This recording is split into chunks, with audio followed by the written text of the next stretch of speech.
Understanding sleep-disordered breathing. A good night's sleep is essential for your health and well-being. Sleep is a time of restoration for your body. While you sleep, your cells are awake, repairing themselves. Sleep-disordered breathing, or SDB, is one of the main causes of poor sleep. Resmed has created this presentation to help you understand more about the common types of SDB events, what these are, how they occur, and what effects they may have on your health. Breathing brings air into the lungs so that oxygen can be transported throughout the body via the bloodstream. Oxygen is vital for organ function and general health and well-being. If you have SDB, airflow to your lungs periodically decreases while you sleep. Changes in the upper airway are the most common cause of reduced airflow. If you have SDB, the patency or openness of your upper airway keeps changing as you sleep. It may be fully open, it may be narrowed to some extent, which we call flow limitation, it may vibrate, which is heard as snoring, or it may be completely blocked. This is called obstructive sleep apnea, or OSA. During this presentation, you will be able to see and hear how these changes affect your body.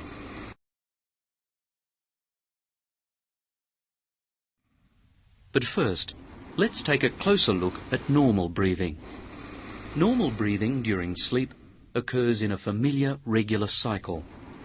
Its characteristics can be monitored in a sleep clinic. The technician usually attaches various sensors to the body.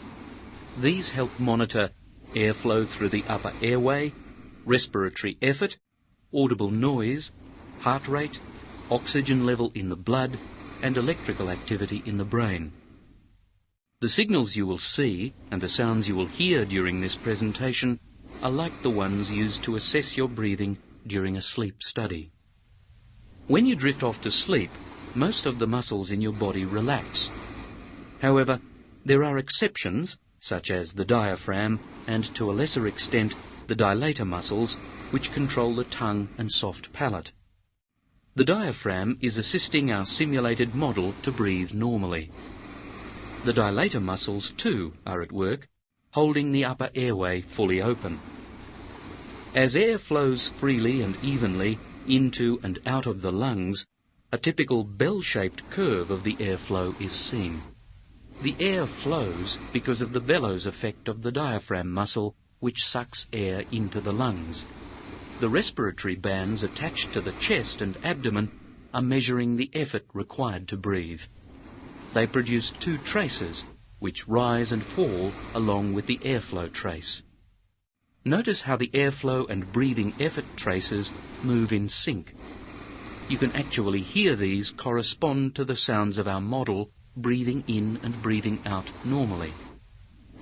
When you are sleeping normally, your heart rate is stable, the oxygen level in your blood remains high, keeping up a normal supply to all your organs. As this EEG trace shows, brainwave activity is as it should be during normal sleep. Normal breathing provides adequate oxygen supply so that all the organs can function effectively. You move naturally through the different stages of sleep and get a good night's sleep. You awake refreshed in the morning and are more likely to remain energetic during the day.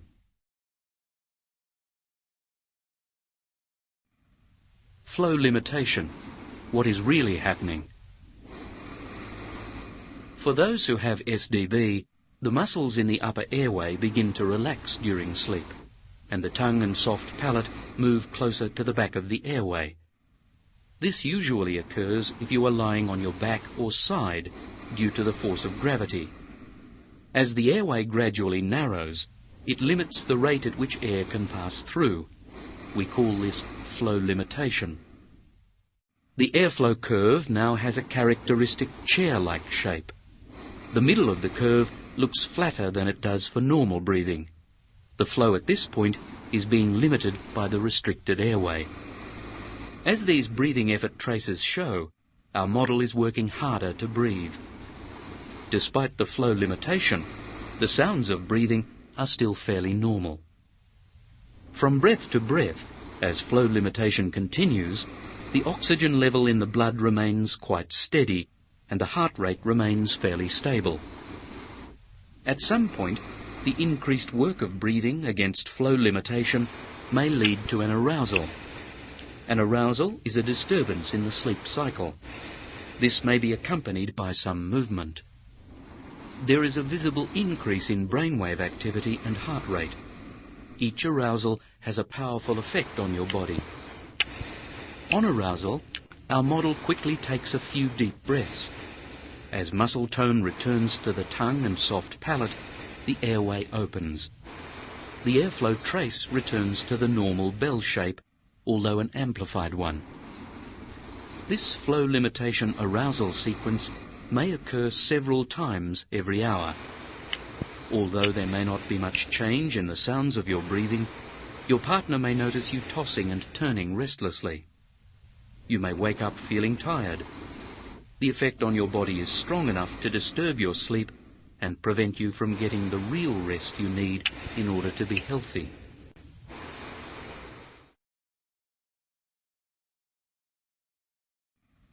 Flow limitation with snoring. What is really happening? In many people with SDB, snoring may occur along with flow limitation. As the muscles in the upper airway relax, the soft tissue begins to vibrate when you breathe. This creates the audible sound of snoring. The tendency to snore increases when you sleep on your back.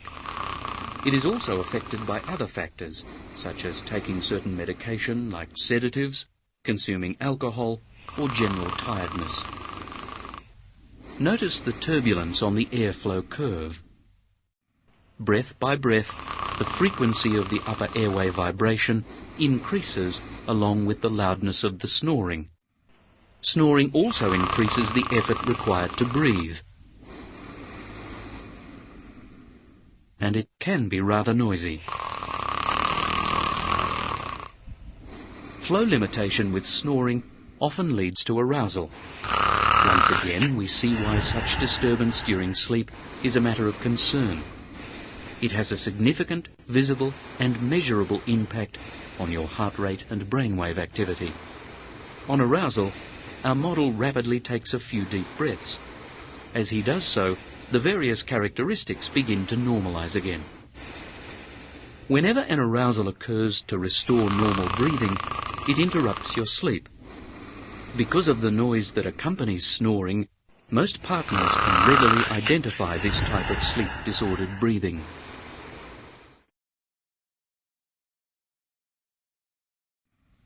Apnea. What is really happening? When the airflow drops to below 50% of normal, this is known as an hypopnea.